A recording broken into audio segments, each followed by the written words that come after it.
Some media reports surrounding a new change in Spotify's royalty structure have sparked conversations about how artists are getting compensated.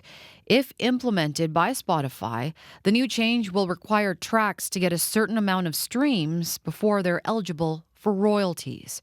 Ethan Lyric is an Indigenous artist from Manitoba and joins me now.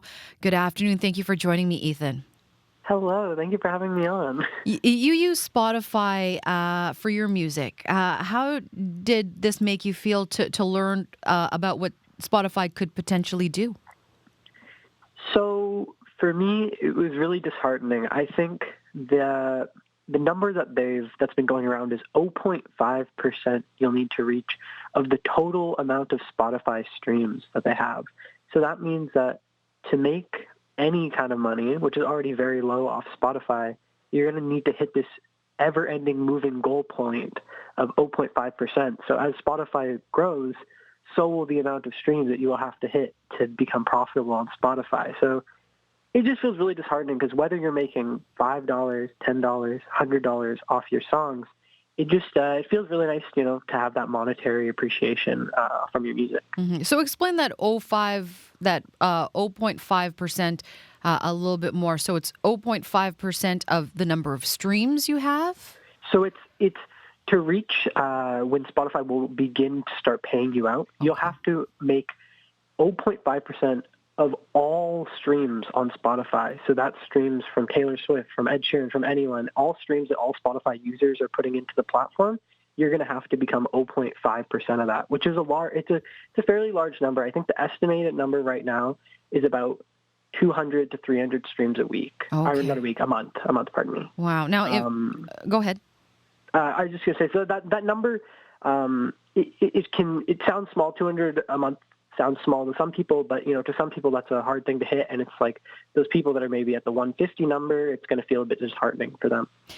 This sounds like it really could affect smaller artists. How will it impact them?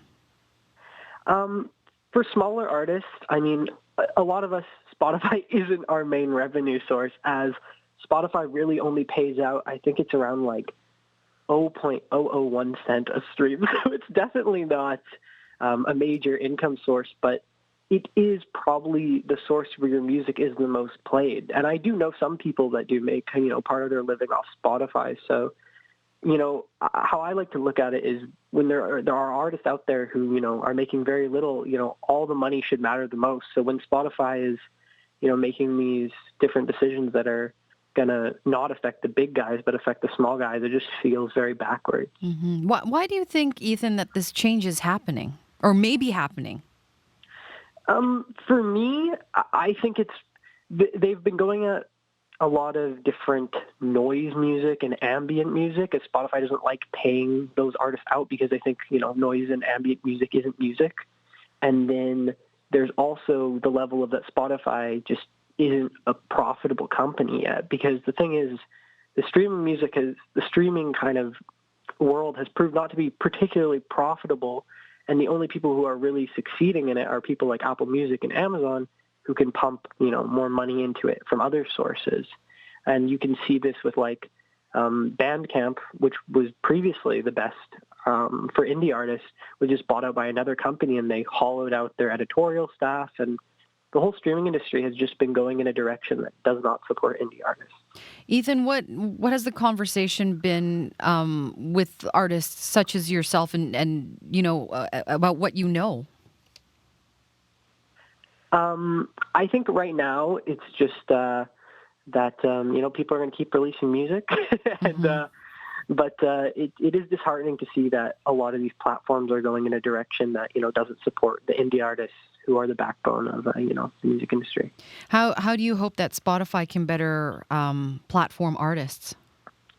I hope Spotify in the future makes it a lot easier to reach out to them, their editorial staff, as I know it is very hard because Spotify gets around 120,000 songs a day. So it is hard to make their editorial staff available to everyone, but for indie artists, it's still really hard to reach someone who can really make an impact with getting your music out there and getting more streams. So I hope that Spotify, starts some initiatives to really push out some indie artists. In the meantime, will you continue to put music on Spotify, or are you looking at other avenues to get your music out there? Personally, my music's on everything, but I think that with just the landscape of the music industry now, you kind of have to put your music on Spotify just because that's what everyone's using. So the sad thing is whether Spotify ends up, going more in this direction or not, a lot of musicians will have to continue putting their music out on the platform, even if they don't agree with what they're doing. Ethan, I really do appreciate you taking the time to join us here on the show. Thank you so much and take care. Yeah, thank you so much. Ethan Lyric is an Indigenous artist from Manitoba. We've reached out to Spotify for comment, but haven't yet received a response. Thank you for watching the CBC Manitoba YouTube channel. Don't forget to like and subscribe. For the latest breaking news and top stories, download the CBC News app.